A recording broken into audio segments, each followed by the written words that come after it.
1945, al término de una guerra terrible en la que se habían utilizado los procedimientos más abominables de exterminio, con holocausto, genocidio, se decidió que los problemas de la gente solo los podía solucionar la propia gente. Esta fue, a mi modo de ver, la gran clarividencia que tuvieron quienes redactaron la Carta de las Naciones Unidas que se aprobó en San Francisco en 1945. Se decía nosotros los pueblos, no se decía nosotros los estados, nosotros los gobiernos, eran los pueblos los que decidían evitar a sus hijos los horrores de la guerra. Y esto significa construir la paz. Efectivamente, unos meses después, en Londres, se aprueba la Constitución de la UNESCO, que es la que habla de construir la paz allí donde empiezan las guerras, que es en la mente de los hombres. Por tanto, tenemos que construir la paz. ¿Y cómo se construye la paz? La paz se construye considerando la igual dignidad de todos los seres humanos. Y así la Constitución de la UNESCO dice que tenemos que tener la orientación en todos nuestros actos de unos grandes, ella le llama principios democráticos: la justicia, la igualdad, la libertad y la solidaridad. Y añade, solidaridad intelectual y moral. Y así, de esta manera, ya teníamos unas Naciones Unidas y unas instituciones sobre la salud, sobre la educación, la ciencia y la cultura, sobre la alimentación, sobre la juventud, sobre el desarrollo, de tal manera que fuera posible construir la paz, evitar la guerra, facilitar la conciliación, cambiar la fuerza por la palabra, la imposición por el diálogo. En el año 1948 tiene lugar lo que a mi modo de ver ha constituido el acontecimiento más importante del siglo XX, la Declaración de los Derechos Humanos.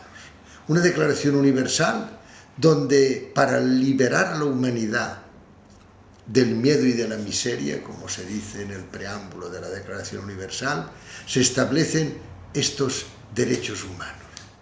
Derechos humanos que van siempre acompañados del cumplimiento por parte de los seres humanos de una serie de responsabilidades, de una serie de deberes, si se quiere utilizar esta acepción.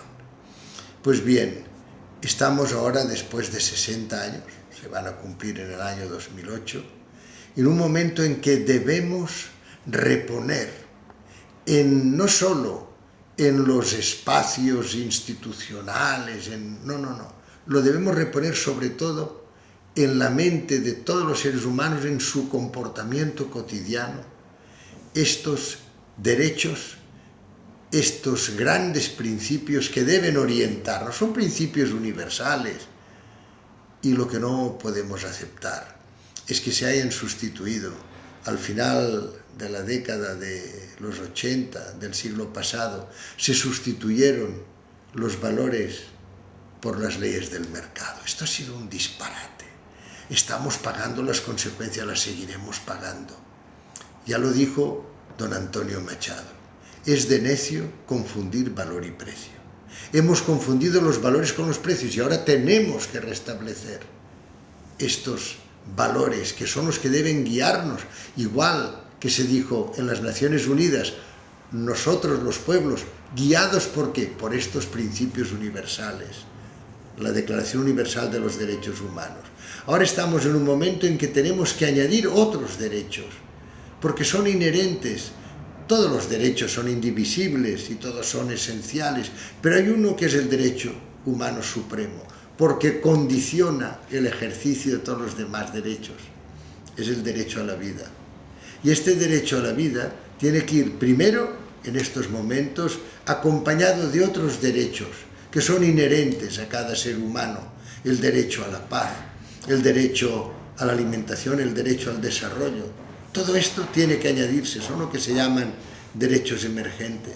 Pero al mismo tiempo tendríamos que afirmar que estos derechos van acompañados de unas responsabilidades, de unos deberes que tenemos que practicar. Estoy seguro, por tanto, que gracias al impulso de muchas instituciones y de muchas personas, el año que viene podremos, al cumplirse el 60º aniversario de la Declaración Universal, podremos también unir la Declaración Universal de las responsabilidades humanas.